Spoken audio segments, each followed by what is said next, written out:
Magandang buhay mga puchichis! Ayan, may panibagong araw, panibagong paglalaban na naman. Halika na maglaban. Isang araw lang to guys. Grabe, isang araw lang tinabahin ko na to.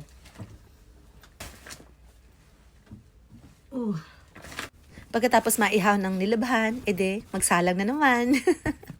Nakakabilib talaga mga plain housewife, ng mga kasambahay. Naku, grabe, saludo po talaga ako sa inyo. Habang nakasalang mga labahin, ede, pagkasampay na naman. Kung mapapansin nyo guys, tirik na tirik ang araw, pero guys, umaga pa lang yan. Kung di ako nagkakamali, mga past 10, mag-11, ganun. Ayan, ganyan ang ginagawa ko sa araw-araw. Pagising ko, hindi pa ako nagbumumog. Nagasalang na ako ng labahit. Ayan.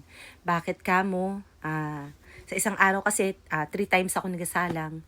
So, yung sampayan namin hindi ganun kalaki. Hindi ganun kalawa. Kaya 3 salang. Nagsasampay agad ako para matuyo naman yung, matuyo agad yung una. Para yung pangalawang batch, ayan, nakapagsampay uli ako. Ayan. Pero napagkakasya ko naman. Yan ako magaling eh. Kahit ganong kaliit ang aking sambayan, I'll make sure na lahat maisasampay ko. Lahat ng akin nilaban. Ayan, wala pang mumog. Ayan, inuuna ko yung dapat iuna. Pag naisampay ko ng lahat, naisilong ko ng lahat, doon pa lang ako magkaalmasal. Lately guys, maaga ako nagigising. Before 11, nagigising na ako. Ayan, medyo matumal kasi yung trabaho namin sa gabi. Kaya medyo nagagawa ko yung paglalaban ng maaga, which is maganda kasi madaling matuyo.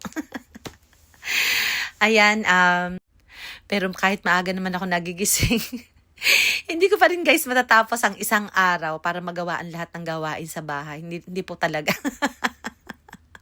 O talagang ayoko lang talaga maglinis. Ayan, ready na ako sa pagsundo sa apo ko.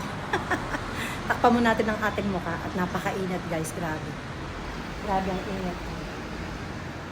Takpan natin ang mukha at susundo na ako sa aking apo. Ayan, ganyan po itsura ko guys.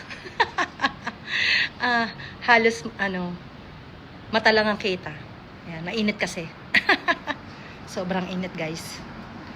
Alright, let's go! Sundo na ako kay Luan Chichi. Bye-bye! Grabe guys, ganitong kainit to.